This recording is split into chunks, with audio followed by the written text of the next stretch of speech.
I would like to say good morning and good afternoon and good evening to everyone across the world.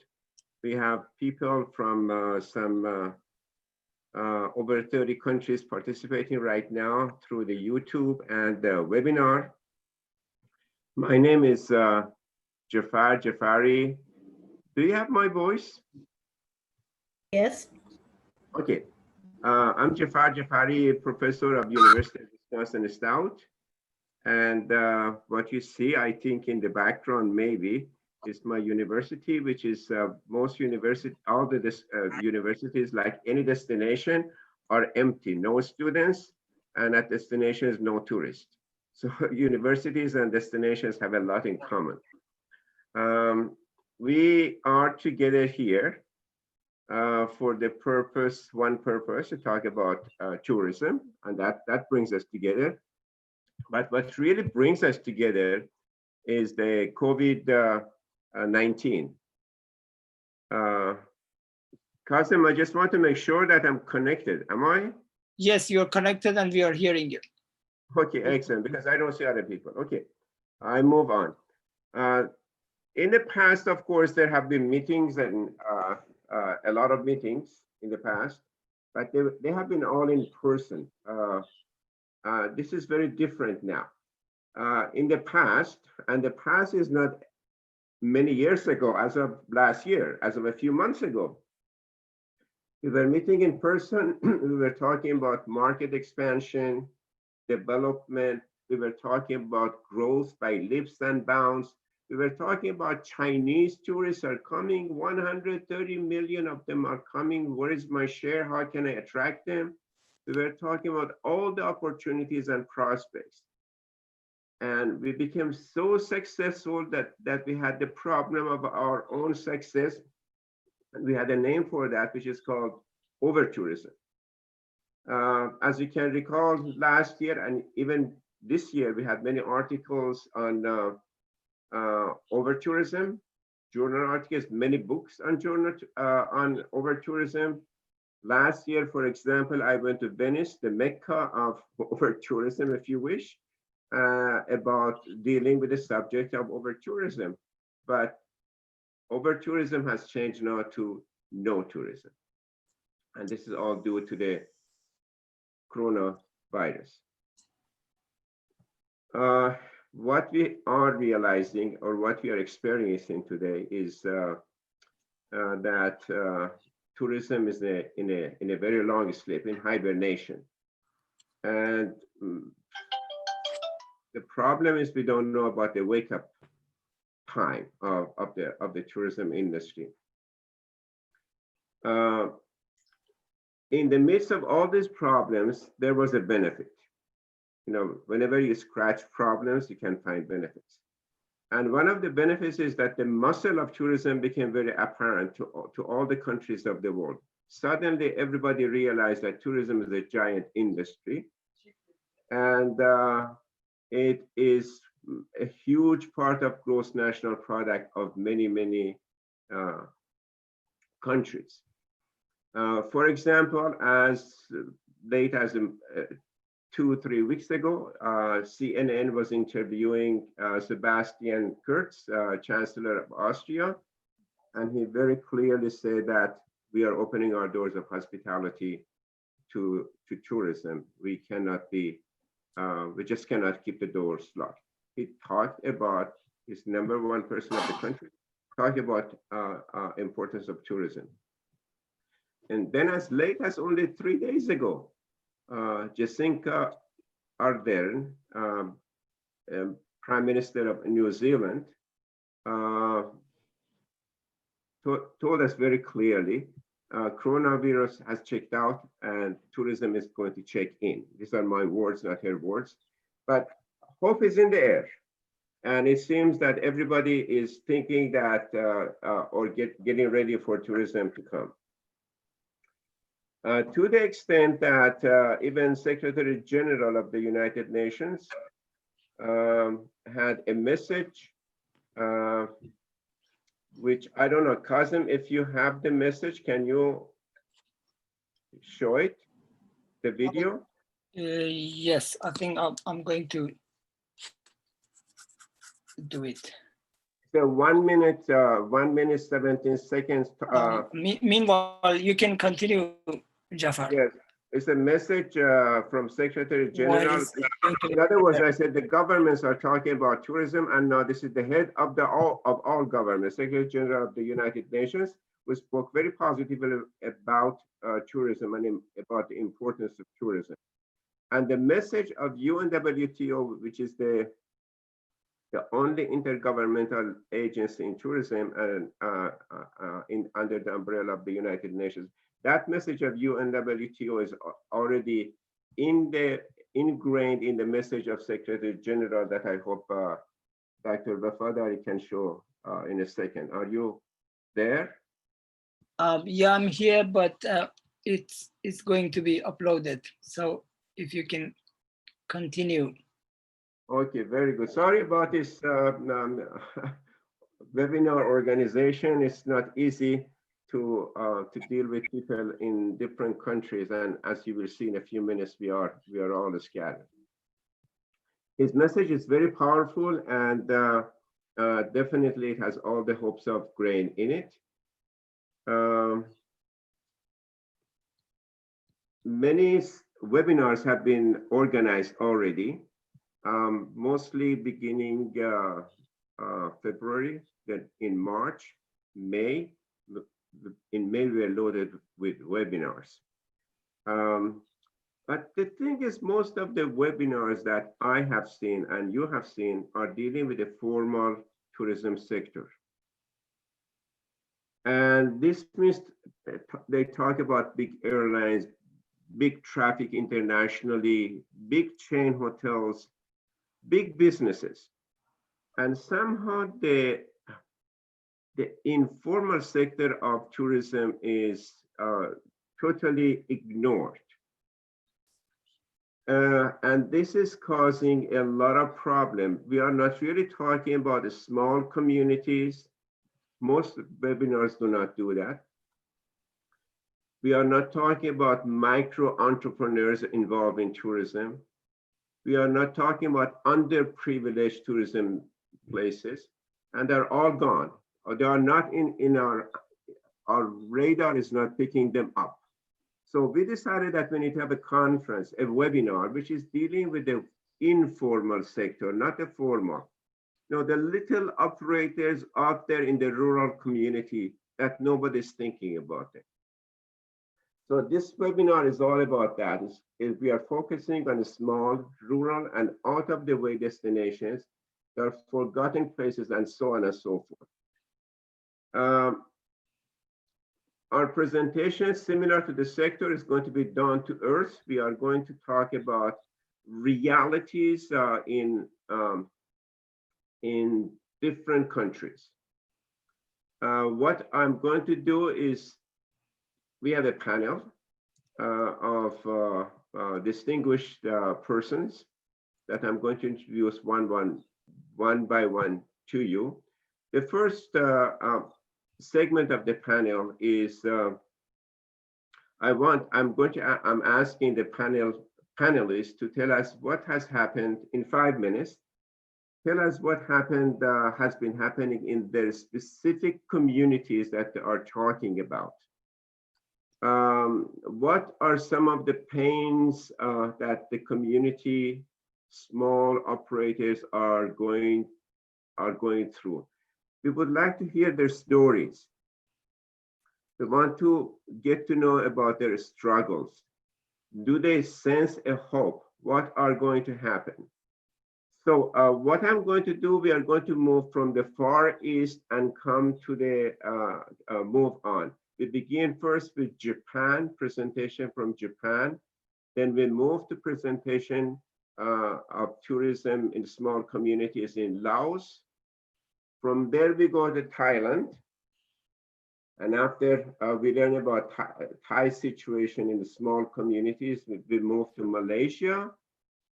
From Malaysia, we jump to the next continent, to Portugal, to have a sample of European community. You know, the small communities we are talking about are everywhere.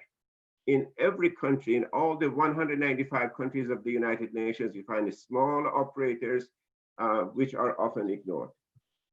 And then from Portugal, we come to the United States. So that would be our first segment of the presentation, and then we have a second segment. So for the first segment, Dr. Vafadari, I think we did not get the video, did we?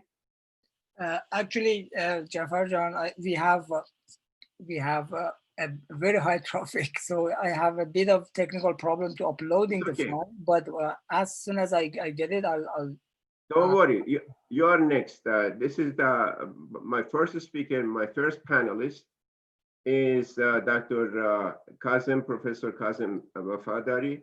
He's Associate Professor and Head of Tourism and Hospitality Division of Graduate School of Asia Pacific Studies. A fantastic university. I was there last year, and I enjoyed the relationship that Professor Kazem has with his students. And to my surprise, he teaches in Japanese, which is wonderful. I wish I knew a few words in Japanese. I do a few words. His areas of specializations are sustainable tourism, rural development, agriculture, heritage tourism, and he's pretty active internationally, including he's a member of UNWTO Advisory Board, Quest certificate for the destination management organizations, and he's advisor in agriculture, heritage, and revitalization. So you see the background that he has is really perfect for the coverage that we have for this webinar. So Dr. Vafadari, 5 minutes. Please tell us about your case. Thank you, Professor Jafari. And I would like to thank everybody for their participation in the webinar. For these 5 minutes, I have prepared some examples and case studies for Japan. So I would like to go directly to share my PowerPoint screens, and I hope it works. I'm going to start with a Japanese rural tourist site in Ishikawa Prefecture. I think you can see the slide that I have already shared. Am I right? Yes, we can see it. Yes. So you see Tokyo is here. And if this is the Pacific Ocean, the other side is a very small peninsula, which is called Noto Peninsula. And the prefecture is Ishikawa Prefecture. Center of the prefecture is Kanazawa City. In the map, you can see it here. So the other side is Tokyo. The same size of Tokyo is the land of this Noto Peninsula, which you cannot compare the population of Tokyo with this place, but with the same size. In the middle of the peninsula, we have a very small village which is called Shunran no Sato. Sato in Japanese means community. Shunran is the name of the village. I started working with people here about 10 years ago, 2009. And in about 7 to, let's say, maximum 10 years, the number of tourists or visitors increased from 500 to more than 20,000 people. So what happened here, they have developed a very successful model of rural tourism, 6 to 7 guest houses initially existed, and now there are more than 40 guest houses, and all are mainly the forests who have been living there. So you can imagine in this last 8 to 10 years what happened when the number of visitors from 500 become 20,000. So many people started to replace their livelihood, which is originally agriculture, to tourism. And tourism became a very significant part of their livelihood. So it was good, and it was a successful model that I tried to introduce to other places. The place that I am now, if you look at the map of Japan, our university is here. This is Oita Prefecture in Kyushu Island in south of Japan. And here we have a small peninsula, which is Kunisaki Peninsula. So from Noto Peninsula to Kunisaki Peninsula, I tried to copy the model, or let's say successful model of rural tourism development in Ishikawa Prefecture to Kunisaki Peninsula in Oita Prefecture, where Ritsumeikan Asia Pacific University exists. So we did some marginal village case study and developments, and we tried to bring the experience from Ishikawa Prefecture to Oita, and it was going well. And you know, the number of inbound tourism in Japan has developed very, very rapidly during last 5 years. So it was helping us to have not only domestic and local tourism, but also international tourism. But for about 5 months now, the village that used to have or accommodate thousands of people is totally empty now. And this is a big problem. So I want to move on to the next slide. You can see this is how Tokyo is connected to this area. Is very well connected in Japan. We have very high infrastructure. We have airports now. We have this rapid train, Shinkansen also. Here is how they share in Shunran no Sato the information that I collected for the start or the beginning of the tourism development. You can see the houses or rural houses or looks like this. This is a traditional bath inside the house. The house itself is an attraction. So for people who come from Tokyo, for example, charcoal making, which is not really a part of livelihood anymore, but it is an attraction. And this technique for charcoal making is not only for fuel wood, is for Japanese traditional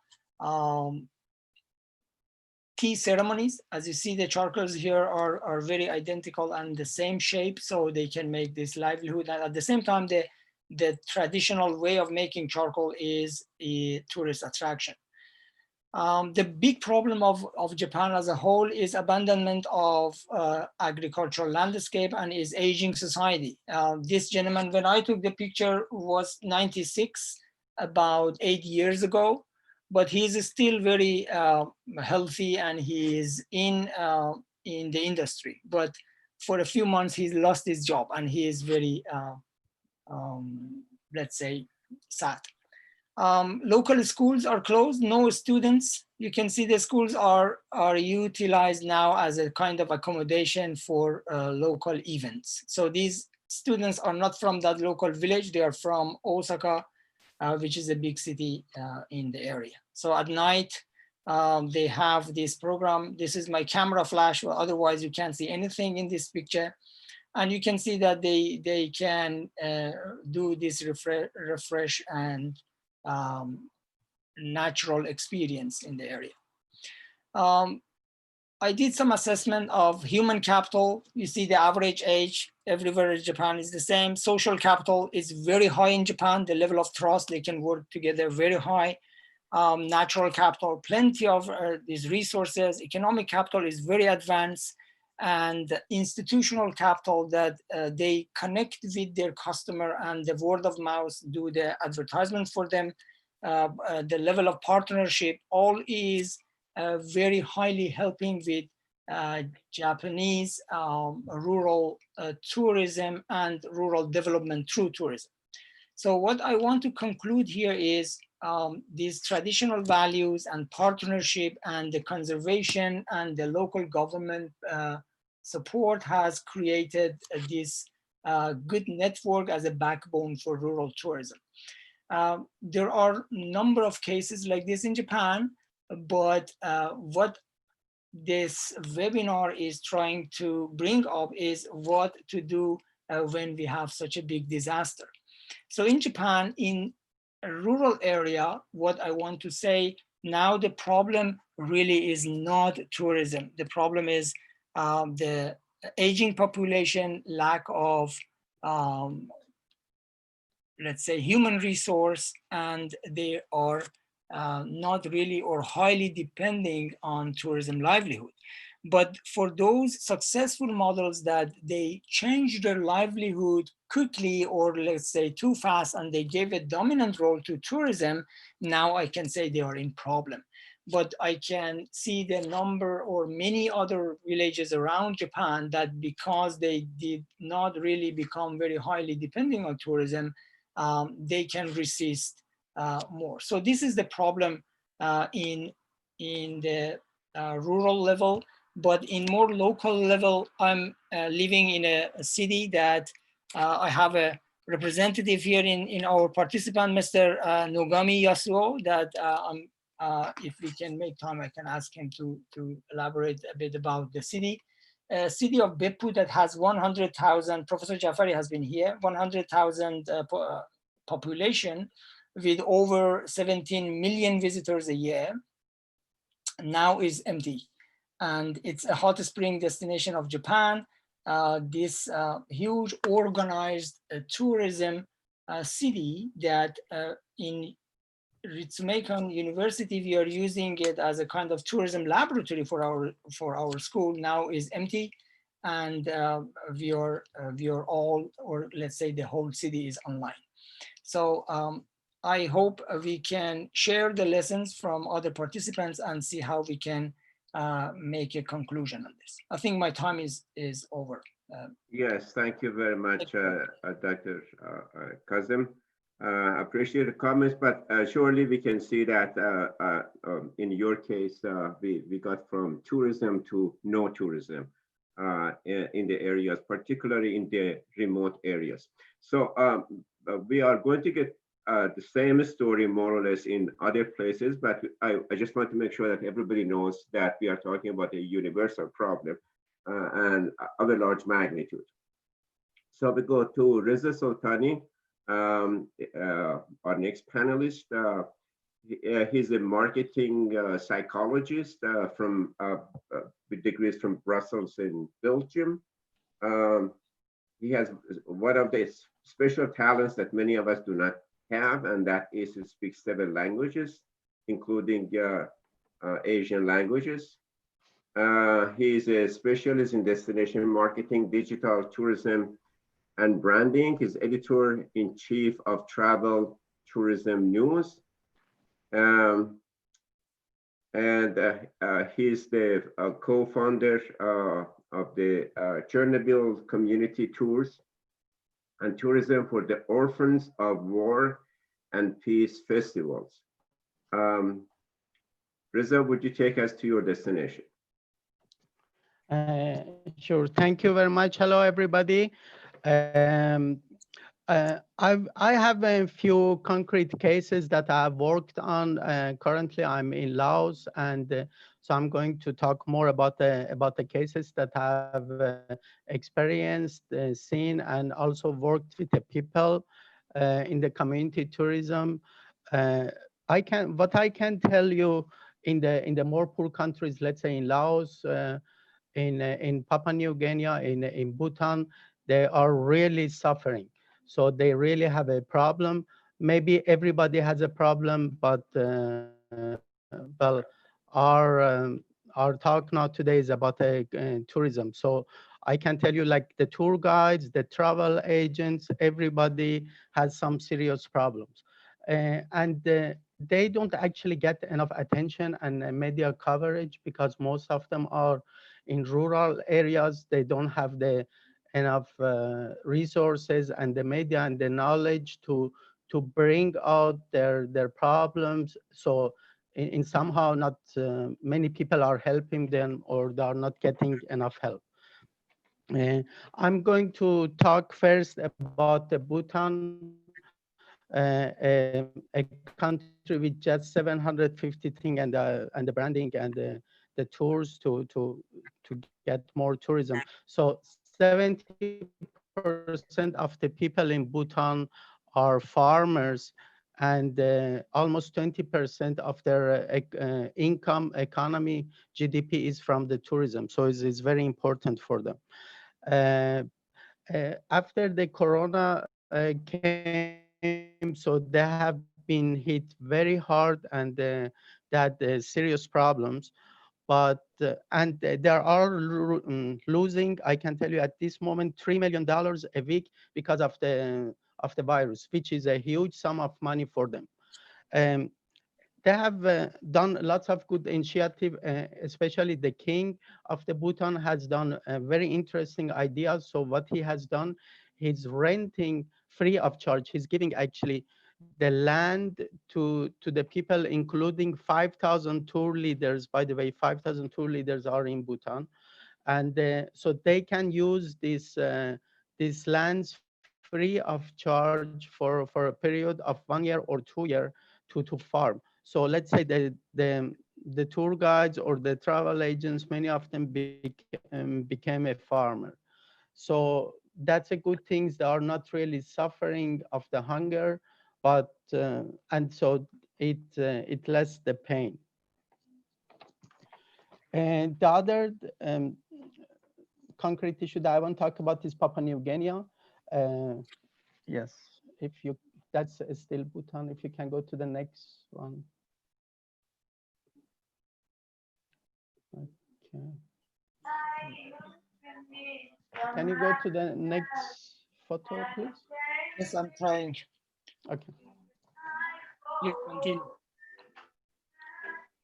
Well, okay, in Papua New Guinea, also a very poor country, actually. Many of those involved in the tourism, they are hugely suffering. I can tell you some of them, their children are hungry. A very good, no, that's Jamaica. Okay, sorry. Okay, no problem. So in Papua New Guinea, we are working actually with a big band of the music. They because there are so many ethnic groups in Papua New Guinea, and most of them live in the remote areas. So they used to live them from the tourism, as you can see. May I ask all participants except Reza to mute their mic? Okay. So as you can see in this photo, actually the middle one is a colleague of mine. So they used to perform music and they could, well, they are artists, but at the same time they could make their living. So because there is no tourism now, they are jobless and they home, and it's very hard for them. In fact, I heard some of them are using more alcohol.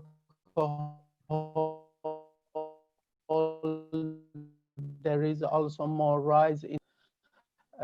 So that's a huge problem, and actually nobody is almost covering those problems because many of them even they don't have an internet. So that's a really sad situation for them. I can tell you, even I know people who were involved in the tourism and their children are really now going hungry. That's how the situation is. At the end, I just want to talk about Jamaica. Jamaica, of course, is the situation is not so bad, but they have been very active and innovative. They have created online courses and doing marketing things, community, country-style community tourism, for example, the organization. They have organized many things. They distributing also some food for the elderlies and the food that actually couldn't be sold in the hotel and restaurants. Yes, that's it. You're done, right, Reza? Yes, I'm done. Okay, thank you very much. As you can see, we have had 2 presentations so far, and 5 minutes in Asia means a bit longer than 5 minutes. So I hope the next 5 minutes are going to be 5 minutes or less, so we can finish on time. So far, we have heard about two countries, or communities in 2 different countries, or several countries actually, as we're talking about, that become highly dependent on tourism, and then suddenly no tourism and there is no help for them. There's nobody to help them, nobody to talk to them, nobody to support them, nobody to give them directions for tomorrow. And they don't know if there's any tomorrow. So let's move on to the next presentation to Ms. Jaranya from Thailand. He's director of Community-Based Tourism Institute in Thailand. She has trained more than 1,000 community members in the area of in various areas of community development, including stakeholders. She has done that in more than 100 countries. Her training includes management, marketing, green product development, climate change, community guide training, and she has delivered her work in both in Thailand and abroad. Jaranya, you have 5 minutes. Yes. Hello, everyone. สวัสดีค่ะ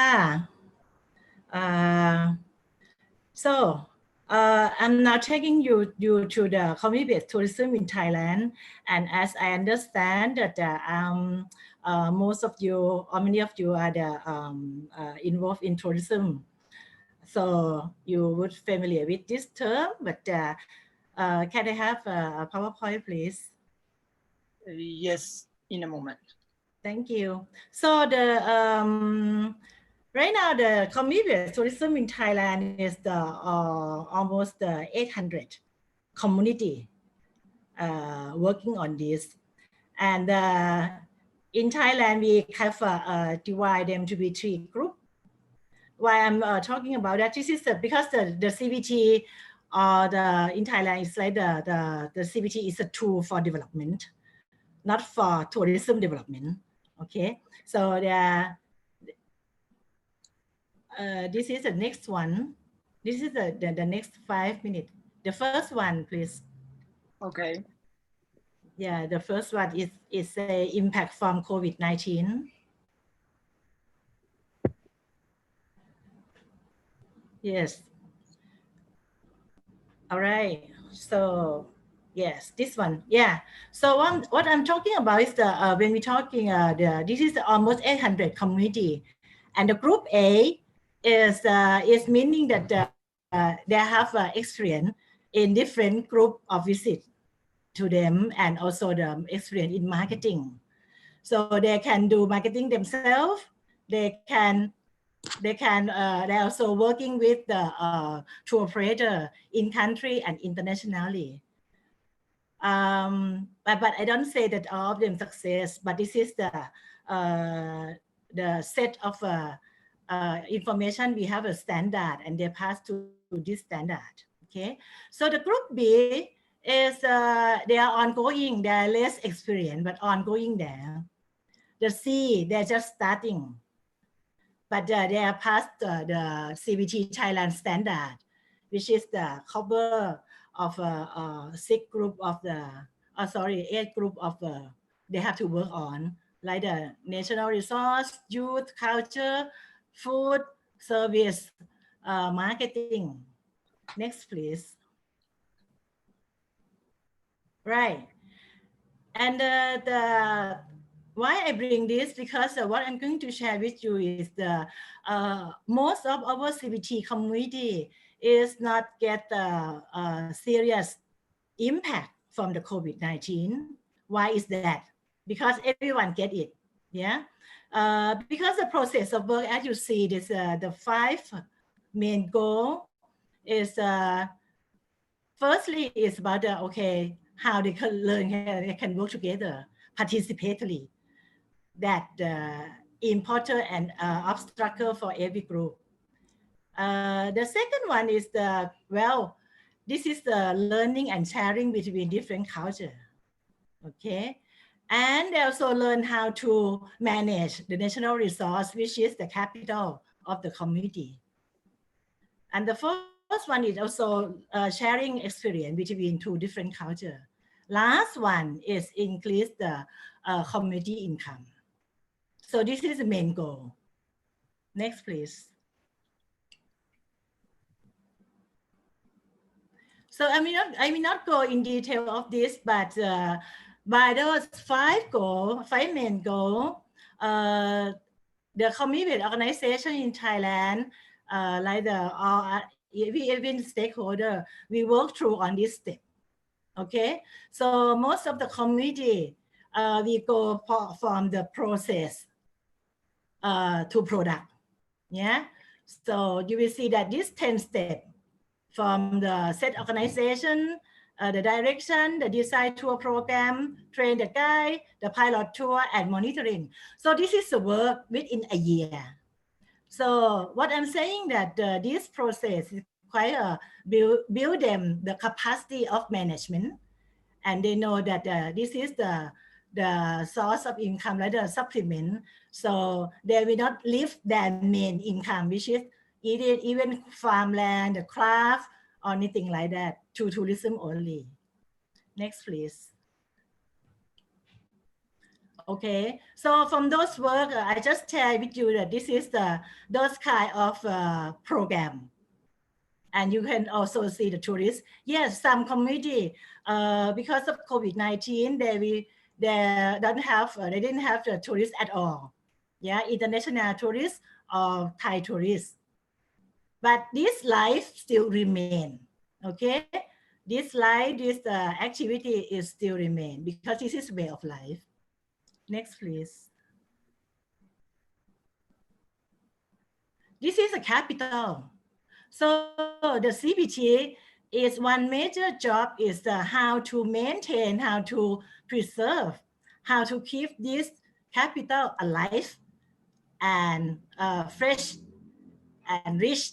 So that the major job of the community group. So, and then they have this beautiful thing to share with the tourists. So this is the process of those 10 steps of working. Next, please. Next, yes. So I would say that you will see that these mountain people, I mean, hill tribe people, they used to be the voiceless of the community because what they speak, no one care. Okay.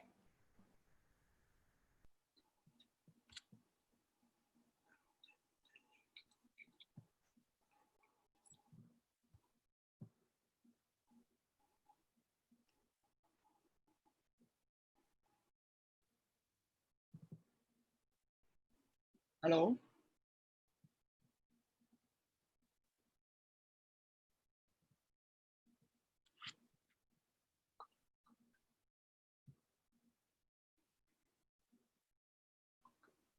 We don't have her voice.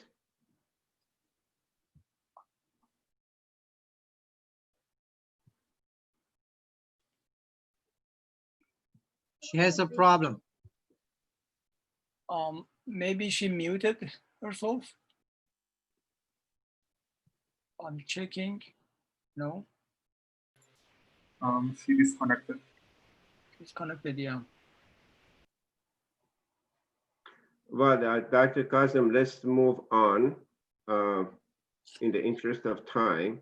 And later on, she would have a second opportunity when we talk about the future prospects.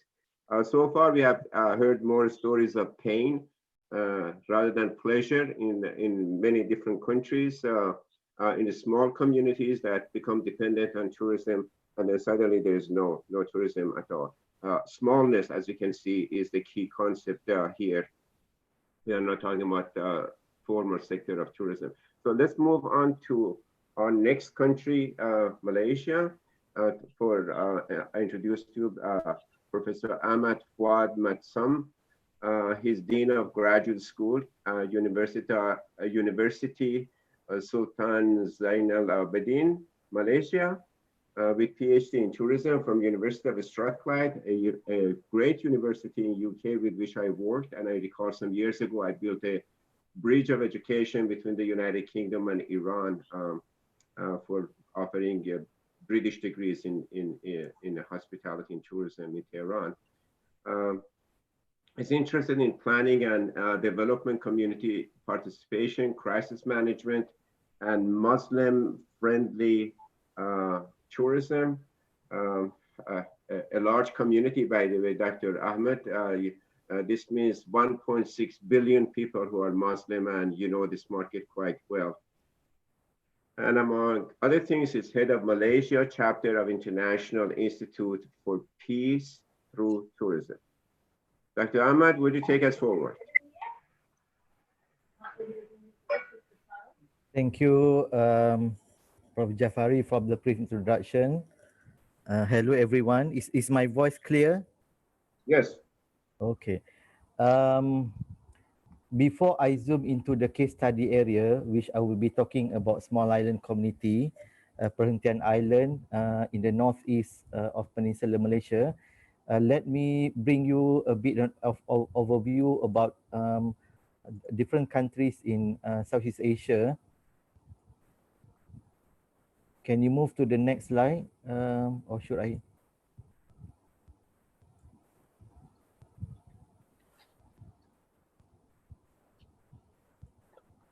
Is it right?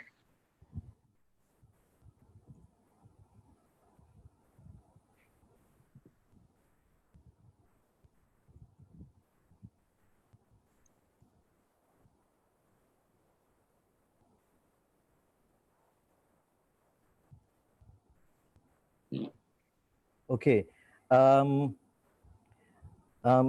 Southeast Asia is a region south of China, and you notice that there are 11 countries. They vary in terms of their geographical size, population size, and also economy.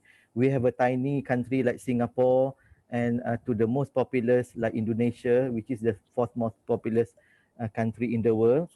And you see that the magnitude and scope of impact of COVID to those countries in terms of tourism really depend on how they responded, whether they were passive, whether they were reactive or proactive, severity of the case in terms of number of cases, and also during the also duration of the lockdown.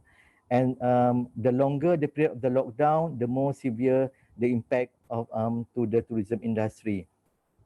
And can you move to the next slide? And you see that when COVID happened, actually the case in Malaysia started, the first case was recorded in late January. Actually was recorded on the 25th of January. But it occurred at a very unfortunate time when Malaysia was supposed to kick off with the Visit Malaysia year. It planned to target 13 million international tourists with about 100 billion of tourism receipts. And typically, January, February was supposed to be high tourist visitation from mainland China.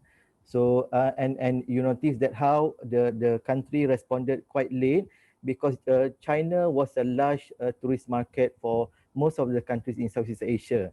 And based on the preceding year's statistic, on average, we receive about 2 million tourists per month. And it was reduced based on the statistic from Tourism Malaysia to only 10,000 tourists in April. So that was a very huge drop in terms of tourist arrival, and that affected the tourism industry because 70% of the tourism in the country was actually composed of SMEs and the informal sector. Okay, I'm going to touch on my next slide, my case study area. So the one that I will be showing you is actually a Perhentian Island. Is located northeast of Peninsular Malaysia. Can you show the next slide?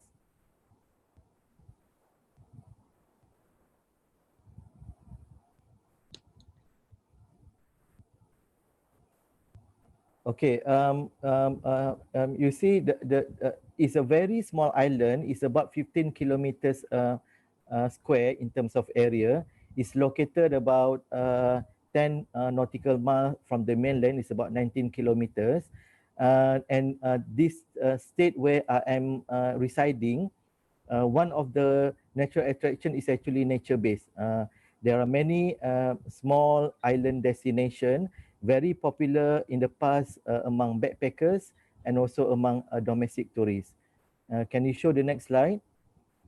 And there are actually two islands. Is called Perhentian Kecil, is called small island, and the other one on the right side is the big island.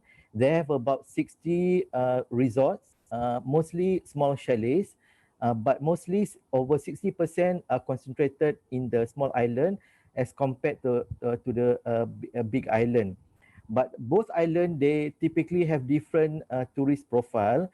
The small island, they target mostly the backpackers in the past. But on the big island on the right side, they target mostly family travelers. Um, but based on interviews from the operators, the profile of the tourists have already changed. From the past, mostly backpackers, especially from European market, but now they are more into middle income. So in terms of the product and services have already changed to suit the needs of a more affluent tourist market at the moment. Next slide, please. And the island is rated by CNN as one of the top 25 beaches in the world. Actually, it's ranked as the top 13 beach by CNN in 2017. And they have the Long Beach, and the nightlife is very lively because we have a lot of the free independent travelers, backpackers. So one of the issues, and the photos that I'm showing you is situated southwest of southeast of the small island, is where the local communities are inhabiting. They are mostly previously they work as fishermen, but now most of them converted their livelihood to tourism. Whether they become chalet operators, they own restaurants, they work as boat guides, diving instructors, and they provide product and services to the tourists. In terms of size, it's only about 2,000 of them. It's a very small community in this island. Next slide. Okay, one of the issues facing this island is seasonality, because this island is very exposed to open sea, the South China Sea, and due to that is exposed to eastern monsoon season. And from the period of November until February, the island experienced heavy rain, torrential rain, and also because of that, very choppy waters, a strong wave, and it's not really safe for tourists to visit the island during those period of time. So because of that, they normally operate from March until October. So they have only a period of 8 months. They earn income enough for 8 months to survive for 1 year. And the problem is that the COVID in Malaysia started in March. Although the first case was recorded in January, but it started to pick up in March. That was when the federal government imposed lockdown, but what we call as a movement control order. Because of that, there was travel restriction, no interstate travel, and we were confined to stay home. And at that time, starting 18th of March, there was no tourists, which means no tourists and no tourist dollar.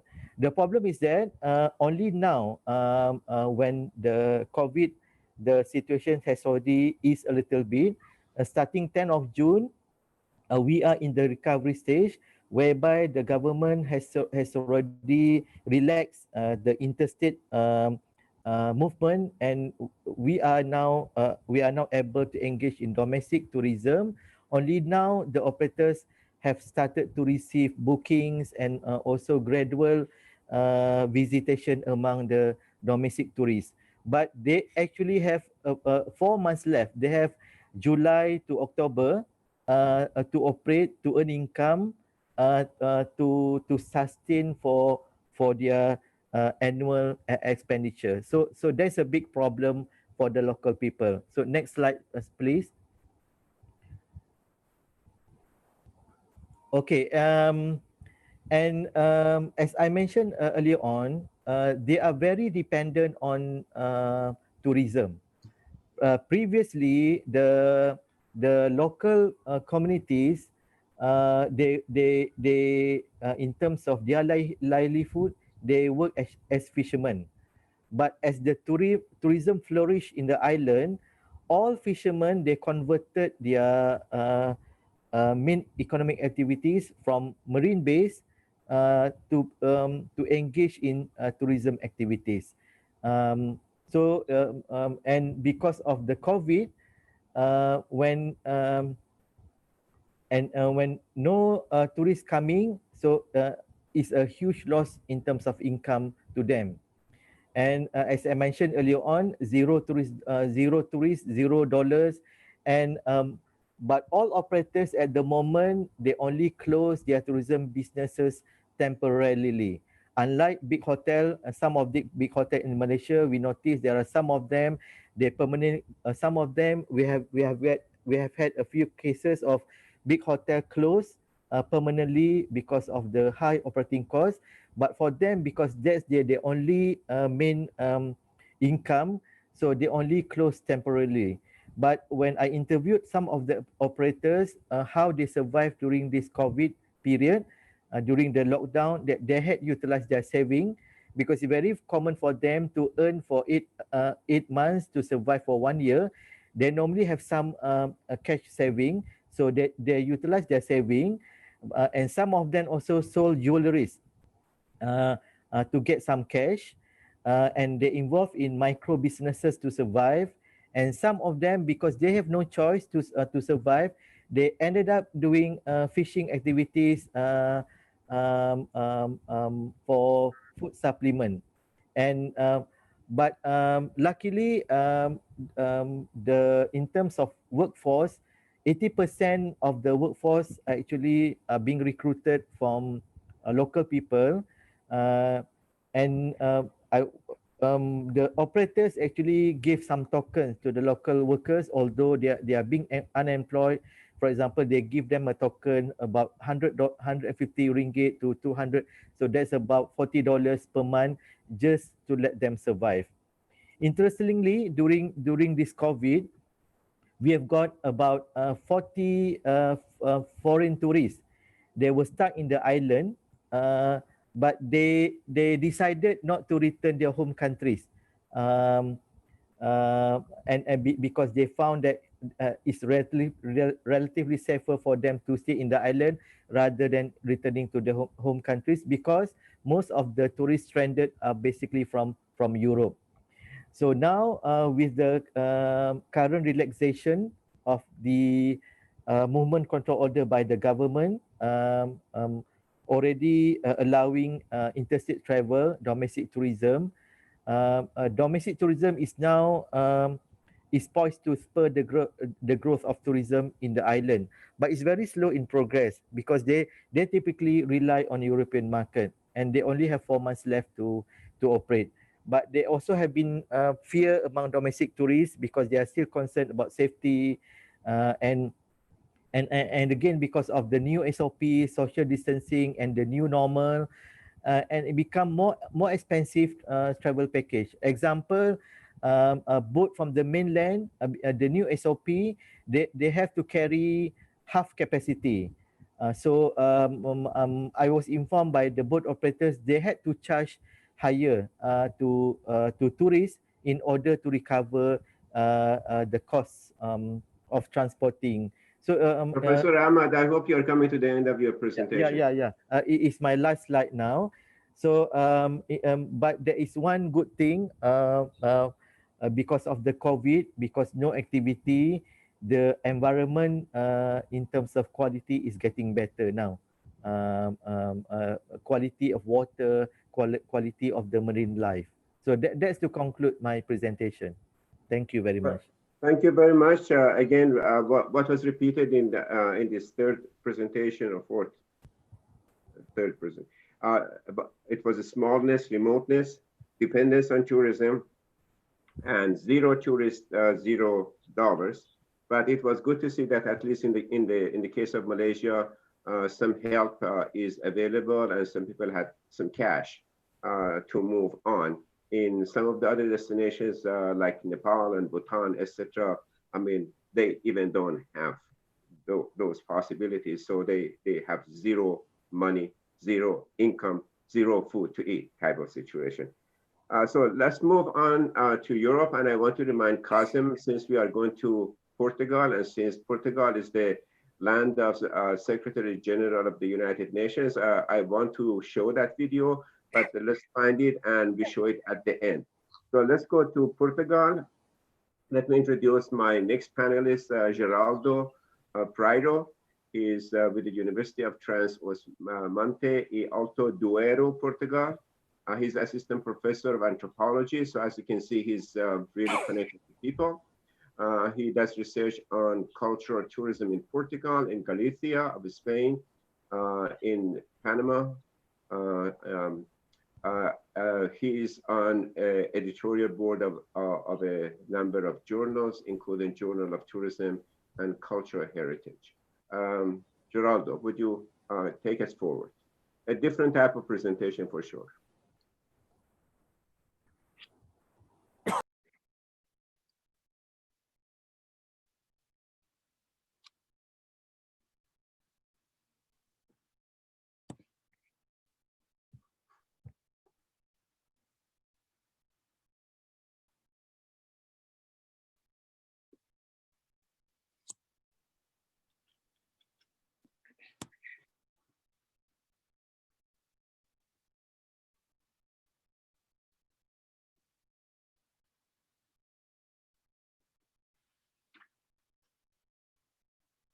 Professor Xerardo, can you unmute yourself?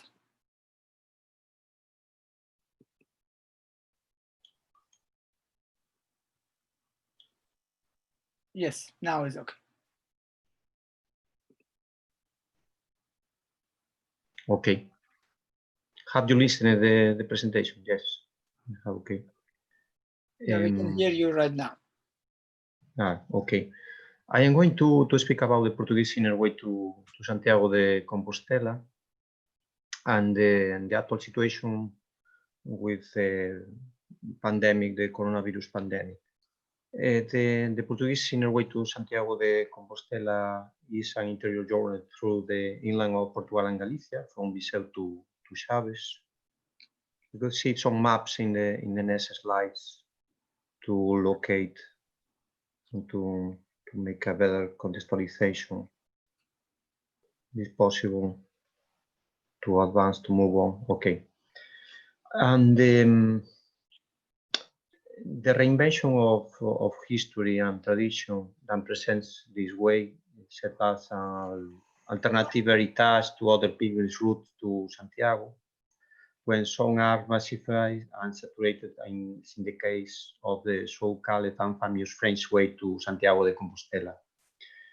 And the coronavirus pandemic has had a strong impact on tourist travel and is expected to have a strong impact on travel intentions during the post-pandemic stage.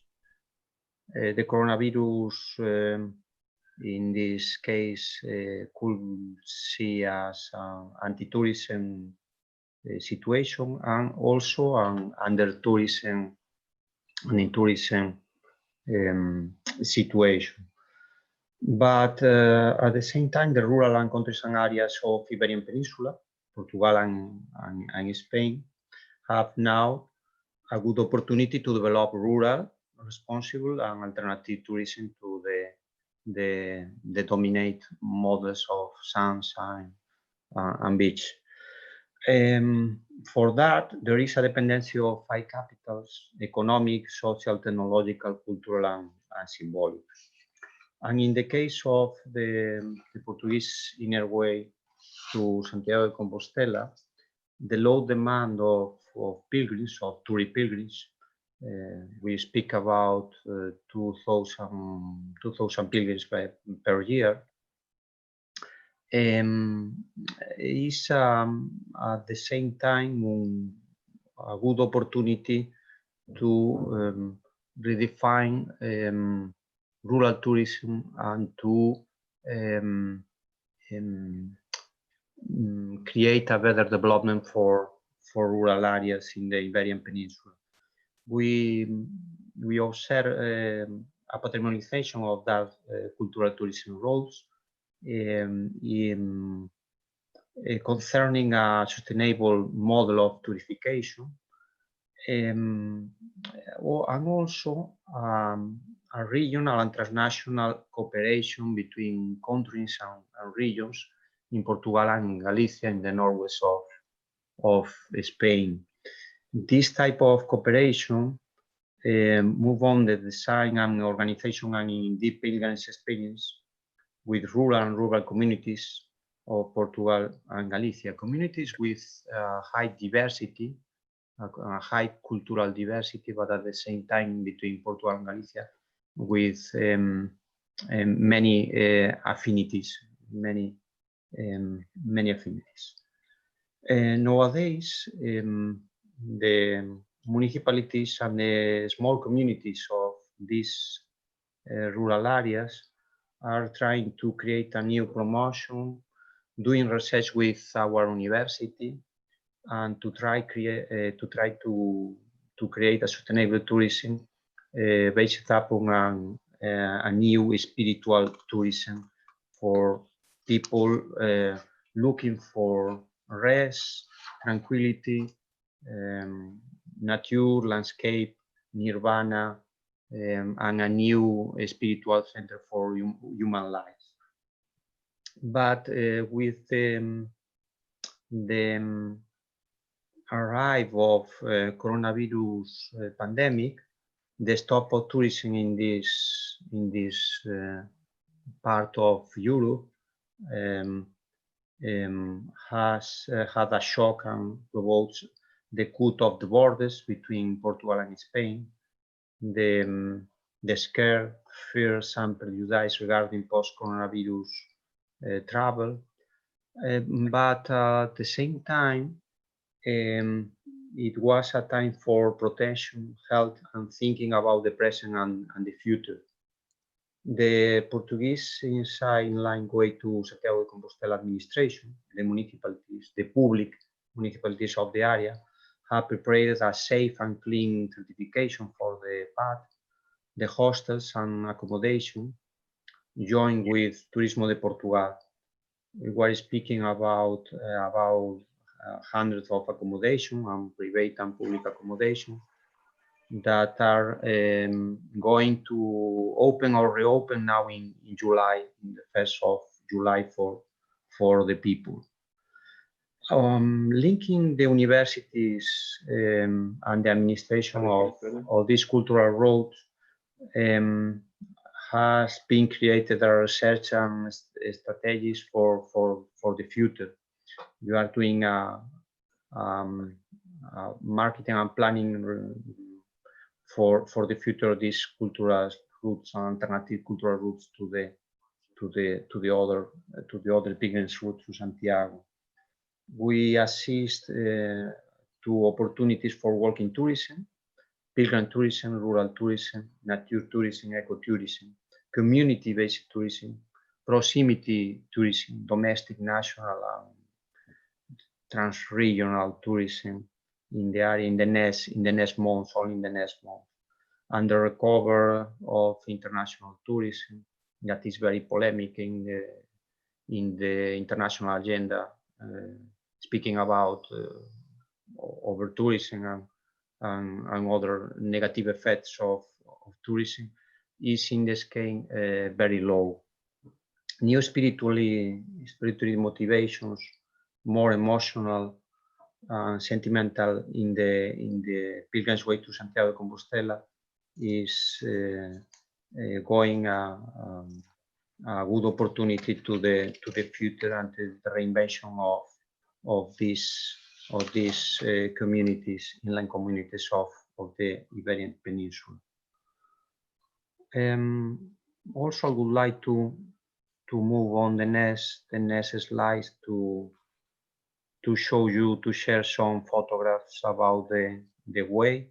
It's a way between Viseu, Vila-real, Chaves, the Douro region, UNESCO Cultural Heritage, and Santiago de Compostela, but also is a double way to Fatima Sanctuary in the center of Portugal. Finally, I would like to share with you some ideas about opportunities for these rural communities, especially speaking about social and emotional re-equilibrium in the pilgrim ways to solve some health and mind problems with the confinement in the pandemic coronavirus. The ways to Santiago are experiences that stimulate feelings and emotions. A new pseudo-escapism for the people that have closed a lot in the pandemic situation is a destiny to experience safe, health, clean, and trust. And the local stakeholders are constructing a new brand to redefine trust about the tourist experience in line of the country. We are trying also to create a smart tourism and the digitalization of the activity and its information, a greater contact and interaction with nature and cultural heritage, new age, nature and nirvana as a new ways or in deep ways to tourism, to pilgrimage tourism. Another opportunity is the preference for the international tourists for the consumption of local products. This is we are speaking about rural areas with local farmers, very high quality products and food for eat, but food and also food for think. Activities that promote personal growth we can see and observe and we can do in this pilgrimage route. Independent travel that is going in the next months, very important. Confidence, relax, calm, quiet, and a come back to the roots, local taste and knowledge. Low carbon and responsible travel experience in these pilgrimage routes have defined and sustainable and responsible tourism. And another opportunity is to reduce the inequality between littoral, the coastal areas of Portugal and Spain and inside of the country as Trás-os-Montes and Alto Douro, the region that has that is crossed by this cultural pilgrimage route.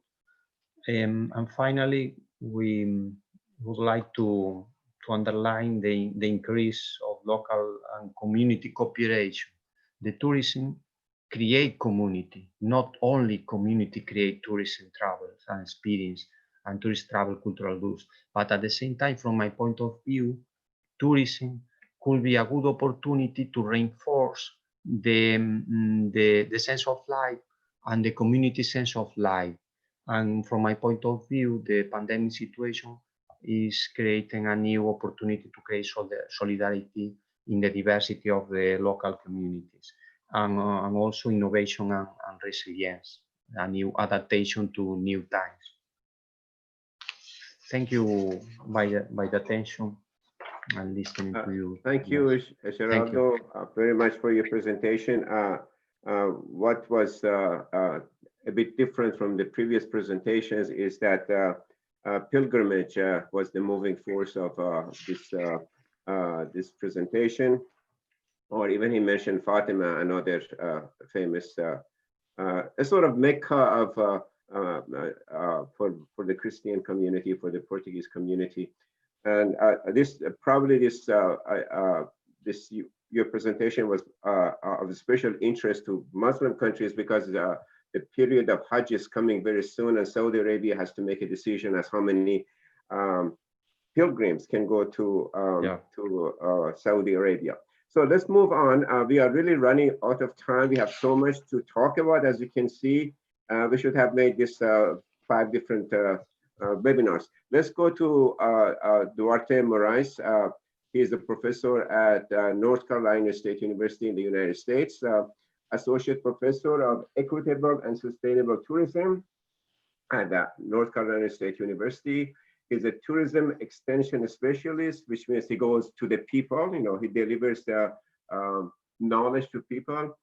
He's the lead of People First Tourism Lab of the university, and he conducts participatory action research relating to tourism, micro-entrepreneurship, and is doing a book on tourism micro-entrepreneurship. Go ahead, please. Duarte. Thank you, Professor Jafari. Kazem, if you would like to unlock my video, then people can also see me, but that's not really too important since we'll focus on the slides. So what I would like to mention first is that on that introductory slide, you can see the URL of my lab, the lab that I lead with a few other colleagues and students, and there's other institutions across the world that are collaborating with us, and they also have their own P1T labs, and we kind of in similar ways. So just with that intro, if you'd like to jot it down, I also am posting the URL on the chat in case you'd like to check things out. I've written a couple of blog posts this week about the things I'll mention today, so you can refer to those for more detail. So the next slide, what I would like to give you an intro to is kind of the location of my work. I'm actually Portuguese and I am in Portugal back home. I came for a conference and kind of got stuck here, but I work in the United States. I've been there for about half of my life.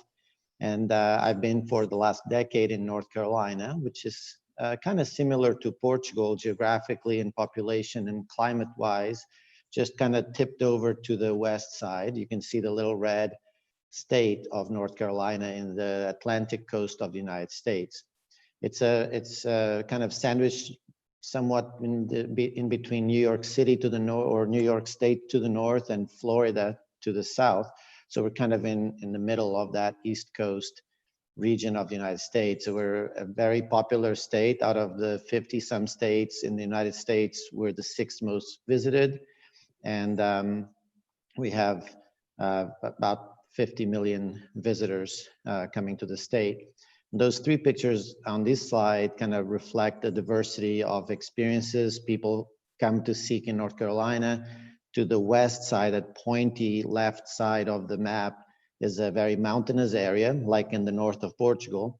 And there's just beautiful mountains and sunsets and hikes and waterfalls, and there's cool temperature. So in the summer and spring, people seek refuge in the, if you could go back, Kazem, I just want to talk a little bit more about that area. And then the middle photo is of the capital of the state, Raleigh, where my university is located. And it has a typical, those kinds of cities in the middle of the state. They have cultural attractions and festivals and things like that, very popular destinations of their own. And then on the coast, we have just world-renowned beach destinations. To piggyback on some of the comments from other speakers, the COVID-19 pandemic hit North Carolina at an unfortunate time of the year. The spring is a time where people come out of the winter, and that it is spring season, you know, in March, April, and a little bit into May in North Carolina. And that's when people start getting out of their houses and try to do extended weekend trips into the mountains, into the cities with festivals, cultural festivals, and a little bit of the shoulder season in the coast. And so all of that has been missed out. And I'll explain how that's affected some of the micro entrepreneurs in the region. And then now we're working our way into summertime. And in the summer, the cities are kind of too hot for having really large events. There's some, but it's kind of toned down tourism. But at the coast and the mountains, it's very popular tourism in this month of May, June, July, and August. And the country is reopening slowly. In North Carolina, the pandemic is flaring up quite a bit. So there's a lot of uncertainty.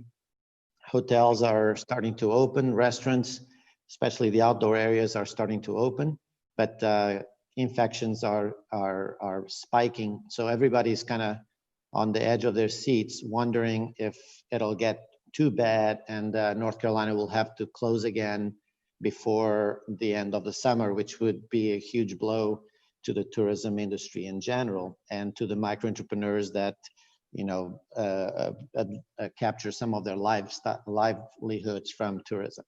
So we work with about 80 micro entrepreneurs across the state. They basically have no employees, or they have 1 or 2 employees, or they employ somebody else from the family.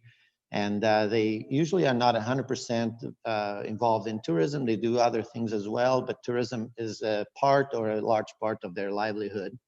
And I'm gonna kind of oversimplify and tell you kind of the perspective of 2 kinds. So Kazem, the next slide is talking about small farmers. So these small farmers, they usually have farm visits that with our help, groups of people come to visit them to see where food comes from, and they sell to restaurants. And so with the pandemic, they haven't been able to do either of those things. So the income from selling to restaurants is zeroed. The restaurants have been closed, and they cannot get visitors to their farm as tourists.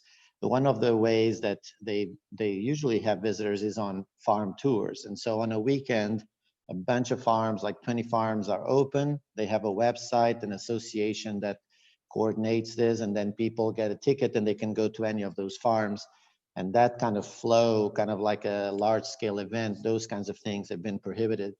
And the farmers really relied on those in the spring to sell a lot of product. Usually they don't charge for people to visit the farm, but they sell product when people come to these, lots of people come to their farms, and they encourage them to bring a cooler so that people can buy and keep things fresh in their car. So their income really, really crashed.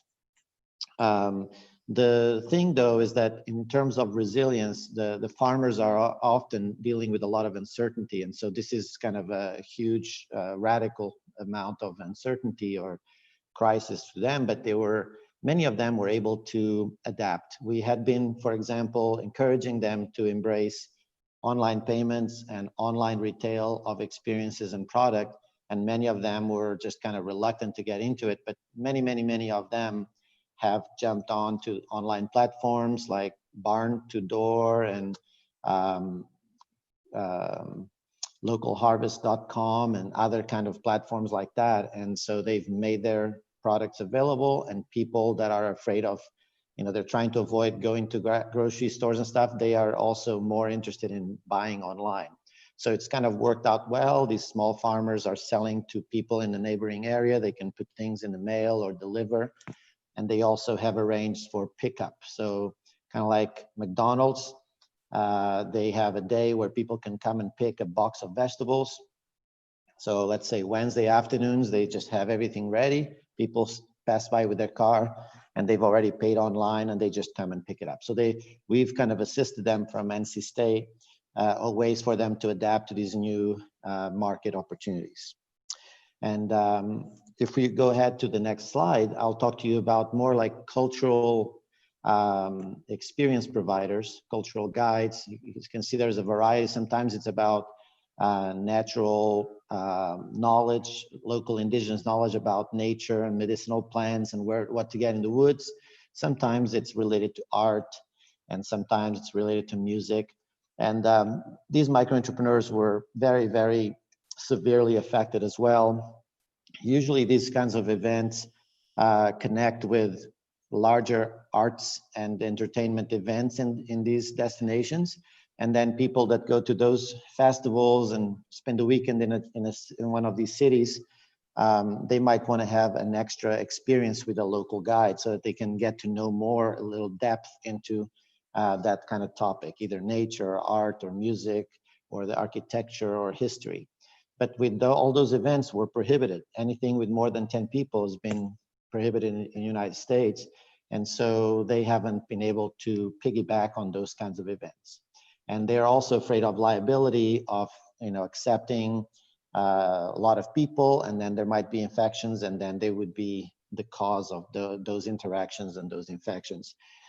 So with these guides, we've kind of assisted them and just observed them as they've also adapted.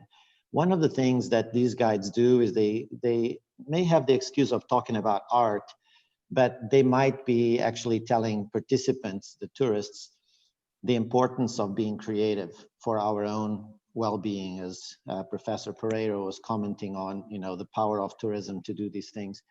And so they've started now to do Facebook Live and online therapy sessions where they might be teaching art or encouraging people to think about the meaning of life. So they've kind of retooled themselves, explored some free internet platforms to deliver their beliefs and their skills and to engage with customers. Often it's been difficult for them to charge money for this. So they're in a way doing this just to kind of keep visibility and keep engagement with visitors in the hope that they will be able to have them as paying customers in the future. One participant, I've been paying attention to chat, mentioned that the idea or the strategy of having virtual experiences and then selling real stuff that can be shipped by mail. And one of these entrepreneurs in this picture has done that. She's maintained a presence online with her free kind of advice sessions and gathering sessions where people can even just speak about how they're feeling. And then, on the side, she will mention that she has made certain kinds of products that are COVID-19 related, and then has a website where she will sell those. So, being creative and pivoting to this new reality, it is happening. They are very, very innovative, and they are exploring ideas on how to adapt to these new circumstances, but they are actually still struggling on how to make real income in these kind of environment. One thing I wanted to mention is that we are embracing the idea of virtual experiences, and we're connecting with destinations themselves as a way of engaging faraway visitors through these virtual experiences. They are subsidizing these virtual tours. We're doing them on Zoom and YouTube Live and Facebook Live, and they are subsidizing these kinds of insider virtual tours because they want to stay in the front of mind of potential visitors, hoping that these will translate into real visits when the market opens. So we're trying to broker these kind of partnerships where the destination is paying a little fee, and we book the micro entrepreneur and we assist them with technology so that they can do it. And so that's what I have, Jafar. Thank you very much, Duarte. We are really pressed for time. I had another round of discussion with the panelists, but they were very generous with the use of 5 minutes I gave to them, and they used some of them as much as 10 or more minutes. Therefore, I cannot go to the second question of the panel. For the panel, which was what your communities are going to do during the next 4 months, and how they are planning to re-enter tourism industry. So we don't have that opportunity, but from the presentations, I gather that a lot of questions comes to mind, and that is how to resume tourism in those communities. Would domestic tourism be an option? And the definition of domestic tourism may need to be revisited with, because distance is not something that can signify if tourism has received or not. People will have the tendency of going to nearby places, and definitionally would not be tourism. So we need to, I introduced a concept some years ago called paratourism, is visiting your neighborhood and nearby areas and being just a tourist. Another question that comes to mind is a fact that, you know, the essence of tourism are changing, you know, the famous essence of tourism. I think there are new essence we have to think about: safety, security, sanitation, and service. These are the key elements that bring back tourism together. Especially when I say service, I mean sympathetic service or empathetic service. We have to empathize with the tourists that they are not comfortable with the situation yet. Traveling, sanitation will become a very important issue, whether we are talking about rural communities or we are talking about international tourism to mega cities. It was emphasized a number of times that innovation would be critical, and that would be each destination needs to come up with its own innovative way of doing things. Trust. You see, in the old days, we trusted the airlines with their big names and chain hotels, Hiltons and Sheratons and Marriotts and Club Med, etc. But, you know, and it's going to work for the formal sector of tourism, the trust. But you know, the local communities, rural community, there's nothing to trust about. They don't have a brand. The big companies have brand, and they can cash on their brands and reputation. So the smaller communities need to regain the trust of the tourists to come to the rural communities, which by definition are not modern and therefore not up to date with sanitation, etc. Virtual was mentioned. I don't think virtual is going to ever replace tourism, nor would armchair traveler to sit in the comfort of your house and read a book about traveling. And these are, you know, small bricks, but tourism by definition always has meant movement of people. Tourism is here to stay. Tourism is part of the culture of every nation. It is ingrained in the culture, and it is going to come back, and it's going to come back in a big way, but maybe a new way. Would telemedicine be a recipe, a solution, so the tourists can travel to faraway places, and if they get sick, with a telephone call, they can get to their own doctors, and medicine will be delivered to them right away. This is already being produced, put together, and telemedicine would help a lot and gives a sense of security and safety to people. And a question that would be raised about all these rural communities, small communities, is that in the old days, people who went to those remote areas were usually culture tourists, or they were adventure tourists. I wonder if the future tourists who go to these small communities would be of the same type, or even that would be different. And before closing, at least I want to give back the opportunity to every panelist to please, in one sentence, would you please give me a lesson we have learned or a recommendation you have for the small remote tourism destinations? And I begin in the same order of presentation. Kazem, how about you? Thank you, Jafar. Actually, I think destinations are different, and each of them, they have their own priorities. So we don't have really a general solution for all destinations. In the case of Japan, I can see that a lot of livelihood in rural area now is not tourism, so there is less vulnerability. But in case of cities like Beppu City in Japan, which is not rural and there are bigger community, as a touristic city, we have a severe situation. So one of the solutions that is in this country right now is localizing the industry and tourism. There are a lot of subsidies from local governments that people can take the opportunity of 50% discount of travel vouchers if they travel within their locality. And I can't say this is sustainable, but it's a good way that people can start to explore their own locality, and they limit the mobility of tourism and travel for the short term until we have a better solution in long term for this pandemic.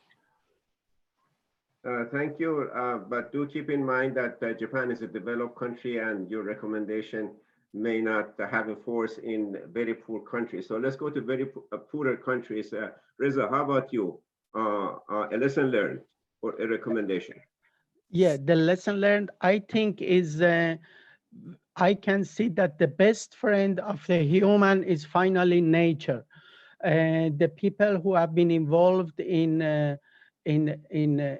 tourism, who could go back to farming, to the land, they are suffering much less, they are much better off than, let's say, a tour leader who lives and keep living in the mega cities.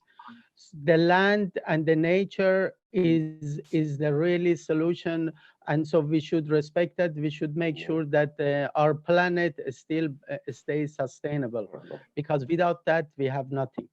That's all. Thank you very much, Reza. Moving on to the next person, Jaranya. Make it short, please. Jaranya, are you there? Unmute yourself. Yes. So I think for Thailand is we come this far. I mean, we not lose so much or not affect so much. One thing is very important is we have the food security. Okay, so our farmland, not a big piece of land, but everyone have a grow something. So, and secondly, we found that the community could be the second home. So for tourism is the way that to bring this issue to domestic tourists or even international tourists, that you can come to Thailand to rest, to enjoy our good food, good place, and also the good community. And this could not run by our side only. We need to bring heart, join hand to bring this happen to be the responsible tourism. Okay, thank you so much. Thank you very much. Ahmad, how about you? Very quickly, a lesson learned or a recommendation? Okay, thank you. I would like to say that in the foreseeable future, that crisis will be more recurrent in various types, whether it is in environment, economic, health, or political. And in particular, for small island tourism destination, environmental crisis will be more common due to global warming. And based on previous finding from academic literature, it is said that tourism is very prone to crisis, but is very quick to recover. But I would like to refute the statement that is no longer true in the case of this COVID pandemic, because it is exceptionally rare. In the past, the previous crisis very much localized, very much contained in certain geographical areas. So I would like to advise stakeholders to engage in proactive strategies and always engage in organizational learning to mitigate the impacts of crisis in future. Thank you. Excellent recommendation. Xerardo, please, a short lesson learned recommendation. Sure. From an Iberian Peninsula point of view, the tourism is moving on more ecological, more familiar, more green tourism, more sustainable. And the lessons for local communities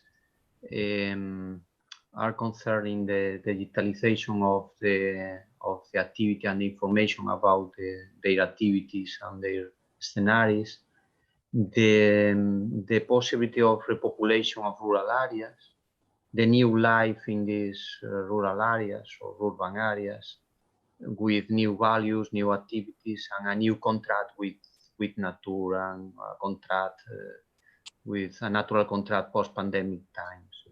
And another lesson is the memories and the memories of the pandemic, and the necessary construction of a memory of the future future, taking experience in these rural areas. New jobs, new opportunities for jobs. Rural areas are having a new perception of a new opportunity for human beings and human life, not only the urban areas of the coastline of Iberian Peninsula. More or less. Thank you. Thank you. Thank you. Thank you very much. And finally, Duarte, you have the final word. Thank you. I wanted to pick up on one of the latest comments, this one from Herb Botie, and I'm sorry for probably mispronouncing your name, but that comment was regarding how many tourism businesses don't care about their employees, and the employees are looking for alternatives, and the businesses that care about their employees and their communities will thrive, whereas the others will fail. And I think that's what this crisis has done. It has unmasked selfish behavior and short-term profit behavior among not just businesses, as these participant pointed out, but also destination management organizations. If they really are trying to help communities leverage the economic opportunity of tourism to improve themselves, then the communities now will be there to rescue the industry. But if they've been predators of the beauty, of the culture, of the nature of a community, just to profiteer of the hospitality industry, now the community is going to say, good luck, you've been benefiting from us, and now fend for yourselves. And the last point I want to make is for ourselves, the academics. If we've just been traveling around the world preaching about our great research and we don't have real information for communities, if we don't have actionable advice to the people we're supposed to be studying, that'll show by our silence. You know, academics that have nothing to offer in a time like this, that shows, you know, they're just retreating back to their safe place and waiting it out until tourism is popular again. You know, we academics, consultants, destination development people, we need to be out in the fields, in the trenches, online, supporting the industry and the micro entrepreneurs that need us more than ever. Thank you very much. Excellent comments. You know, the word community was in the theme of our webinar, and you finished with that word. Tourism, after all, you know, we have to ask ourselves, why do we do tourism? And the purpose of doing tourism is to benefit the community, the local population. And that tourism, which is not serving that purpose, it's not going to work. It's not going to survive. It's not going to be successful. And thank you very much for emphasizing personnel that they need. Hello? We have noise interference. Emphasizing that personnel have to be become more empathetical in the relationship with the guests and among themselves and with the community. They have to have a sentiment and understanding of what the community wants, the employees. The employees need to know how they can work with each other. And usually in tourism, employees are from different nationalities in many countries. And also how to empathize with the tourists who are returning after COVID-19, and they're not trusting anything. So we have to read the mind of the tourists and put them at ease. Excellent. And I hope in the education, we begin to emphasize empathy, education in the area of empathy. We are really out of time. Some of that has to do with the technical difficulties in 6 different countries that we had. And the other part is just the length of presentations. So we really were not able to deliver to you the whole package we wanted to, but there would be other opportunities. Before I close, let me remind everybody that this webinar is coming to you from beautiful Japan, from APU, the university over there. We thank them for making this possible. And the Dean of College of Tourism is, I think, listening to us right now, hearing us right now, Dr. Lee Yan. If you're there, would you please say something to our audience?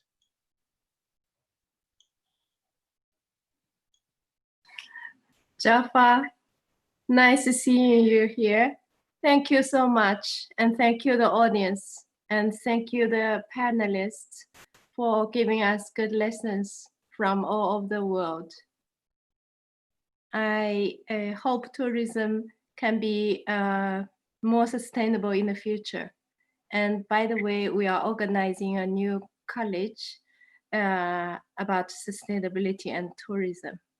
So that's what our future direction is. Hope in the future we will have your seminar or lecture again. Thank you. Thank you very much. Arigato gozaimasu. Yes, thank you for, we don't have time for the message of Secretary General, but I have good news. Most probably we will continue with this webinar. If we could come up, overcome technical problems and manage to put the presentation in 90 minutes package.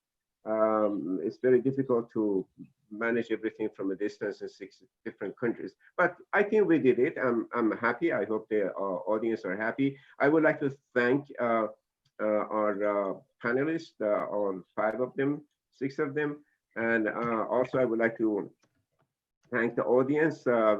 Based on the remarks shared with me, they are coming from some 34 different countries, a huge group on webinar and through YouTube, live YouTube. Thank you very much for participating. Please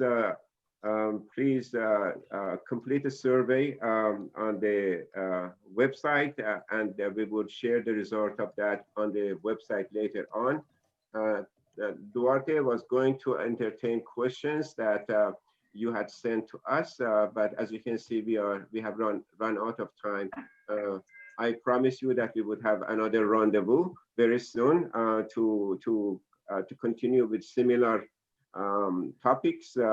Always the topic would be relating to the informal tourism sector of tourism, the underprivileged, the remote people who need help, and they need help more than the big formal sector who knows the business of how to secure money, how to do marketing, how to manage, how to survive.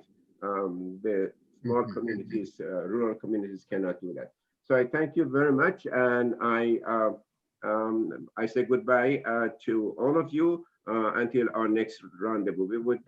We would announce the theme of the conference, date and time very soon. If any one of you have special themes that you would like us to pursue, please communicate that with us. But again, it has to be always about the informal sector and about the small communities, small operators, entrepreneurs, and so on and so forth. Thank you very much, and good day or good night to whoever you are, wherever you are. Thank you very much. Thank you, Jafar. Thank you. Thank you very much, everybody. Thank you very much. Thank you. Thank you. Thank you. Thank you. Thank you. Terima kasih. شكرا جزيلا. Maraming Thank you. salamat. شكرا جزيلا. Salamat. Namaste. Namaste. Namaste. Thank you. Assalamualaikum.สวัสดีค่ะ Muchas gracias. Thank you. Multi obrigado. Terima kasih. Obrigado. Merci beaucoup. They don't want to go. شكرا لكم. Yeah, we are looking for the next sessions, hopefully. Don't forget our website will be updated. There is a survey. There are possibilities to contact with us, and I'm sure that the webinars will continue. Thank you. I'm going to leave the webinar. Thank you very much, everybody. Thank you. Yeah, thank you. Thank you. See you.